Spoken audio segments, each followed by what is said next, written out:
Hello, I'm Johnny Coker, reporting for KRWG Public Media and the Southern New Mexico Journalism Collaborative. Today we get to hear from Professor Jehn, who's doing research at Arizona State University on Corsi-Rosenthal boxes and how air filtration systems can help raise our quality of life. Dr. Jehn, thanks so much for joining me today. Thank you for having me. So let's go right into it. Tell me about ASU's Clean Indoor Air Project.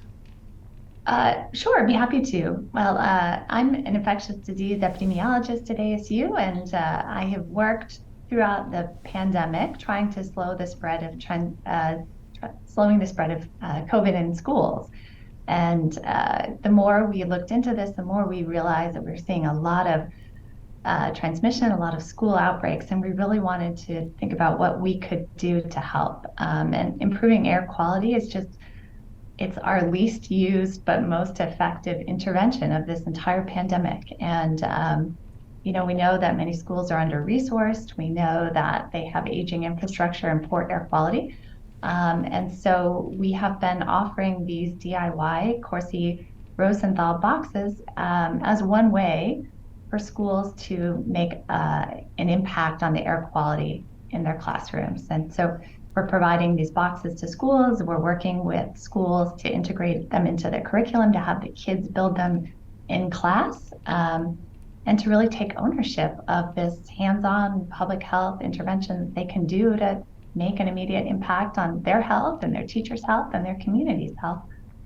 Absolutely. So for our viewers and listeners at home, what exactly are Corsi-Rosenthal box filters, and what do they aim to do? Great question. So they are a DIY air filter. So it works just like a HEPA filter, and they can trap viruses, molds, allergens, all kinds of particulate matter that's in the air. So basically it's 4 air filters. You tape them together in the shape of a box, and you put a fan on top. These are materials that you can find at any local hardware store. They've been evaluated by the CDC, by other academic researchers. They work just as well, if not better, as many commercial units for a fraction of the cost. And they can help push clean air into a classroom. So the dirty air comes in the side, it's trapped in the filters, and the clean, hopefully virus-free, allergen-free air is pushed out the top.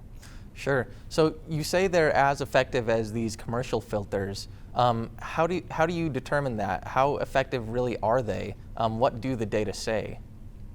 So they put them through these kind of fancy laboratory tests in laboratories at the government and academic institutions, and they can measure how many particulates they remove from the air. So we know that they can remove or reduce by about 70% your exposure to many common viruses and allergens. Sure. So how involved are you with these sorts of studies, and can you walk us through that research process?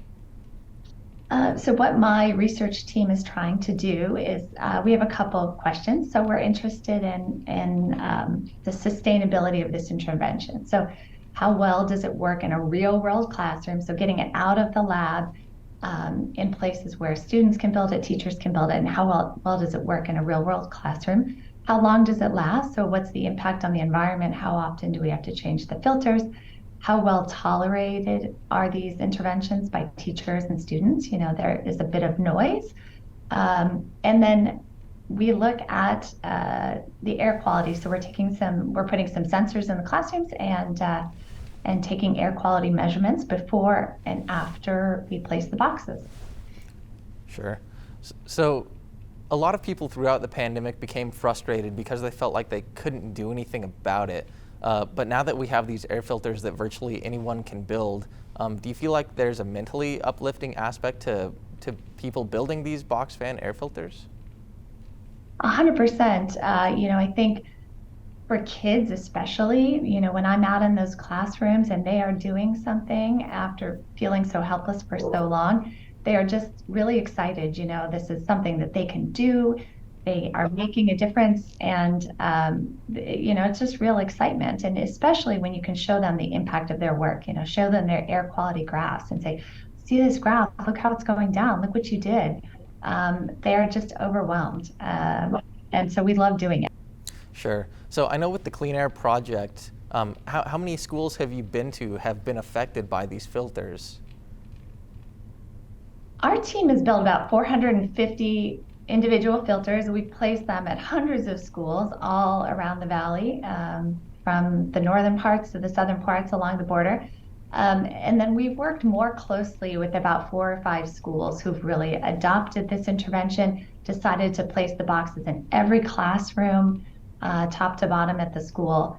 And so that's kind of this phase 2 of our project, is trying to figure out, what happens when we do this school-wide intervention, and can we see an impact, hopefully, on health? That's ultimately where we want to get to. Can we see a reduction in viruses or illnesses and absences? And can kids should be able to focus better when their air quality is better. There's lots of science showing that it impacts your ability to think clearly, to focus, to do well on tests. Can you go a little bit more into about how clean air affects these children and how, it's not only helping with viruses, but it's helping with other sort of pollutants like CO2 emissions and things like that? Yeah, beyond COVID, there are numerous health impacts. We've known this research for decades, so this is not new. It helps with asthma exacerbations, so less frequent use of medications and trips to the nurses, helps with allergies. There is data showing an increase in test-taking ability, being able to solve, puzzles because you can focus clearly when the air quality is better in a classroom. And then transmission of other respiratory viruses, RSV, flu, all the other seasonal respiratory viruses that are spread through the air. And we know that as the air quality increases, the amount of other people's air that we are breathing in also decreases. So if you think about, we exhale CO2, and when that builds up in a space, then the likelihood that we are breathing in other exhalations from other people around us increases. And that's the last thing that we want during a respiratory pandemic. Sure. So for somebody who may not pay attention to this issue, what would your appeal to them be? How does this matter on a societal level? This is a broad health issue that anyone can get behind. Lots of us have health issues. We have interest in protecting everyone around us. Indoor air quality is invisible, and so I think what we're trying to do is sort of make that invisible concept more visible to others. And so think about what we can do to improve our health and the health of those around us. Absolutely. And the COVID-19 pandemic, as you touched on, did bring a lot of attention to indoor air quality. What would your appeal be to local governments be? I mean, is this something that you think needs to be regulated? Well, I hope so. We don't regulate air quality the way that we do water. And for many of us, it would be unthinkable to have dirty water coming out of a tap. So I hope that we can provide more health-based guidance for indoor air quality. Right now in schools and many public places, people are doing the best that they can, making value judgments about how good should that ventilation be. But we don't have really a lot of tools and resources for schools, for business owners to figure out, step one, what is my air quality and what can I do to improve it? So yes, I absolutely hope that we start seeing a lot more of this guidance, both locally and across the state and across the country. Sure.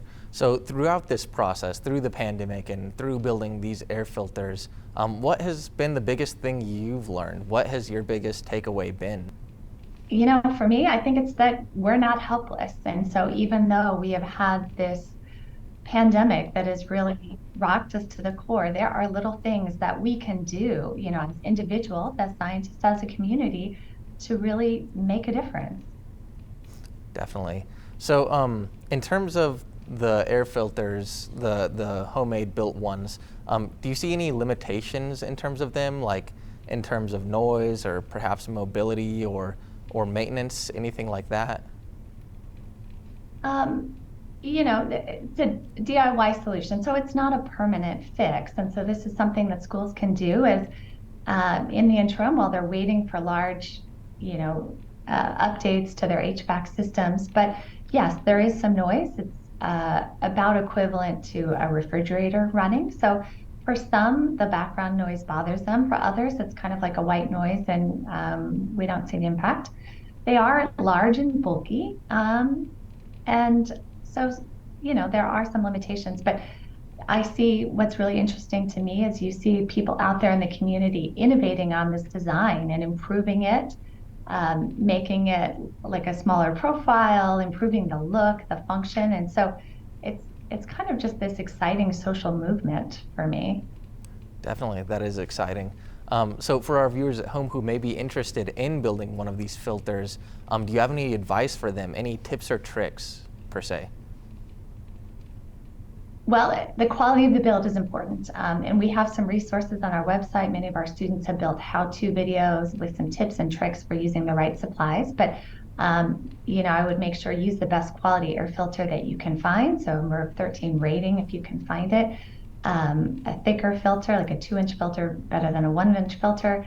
Good quality duct tape, and then just make sure all the seals, all the air gaps are sealed along the sides. It's what we tell our students, to always look for any gaps. Sure. Well, thanks so much for your time today, Professor Jehn. Is there anything else that you'd like to plug, websites or anything like that?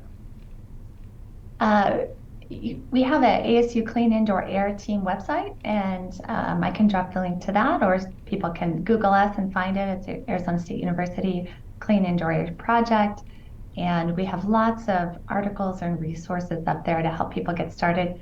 And we have a brand new library project in Arizona. You can check out some air quality sensors at public libraries and kind of be a citizen science, take it out and explore. So we're hoping that movement will spread to public libraries in New Mexico and other bordering states soon. Absolutely. Well, thanks so much for joining us today. I really do appreciate it, Professor Jehn. What a great source of information Professor Jehn is. I know I learned a lot, and I hope you did too. You can learn more about Corsi-Rosenthal box filters at krwg.org or southnmnews.org. Signing off for KRWG Public Media and the Southern New Mexico Journalism Collaborative, I'm Johnny Coker. We'll see you next time.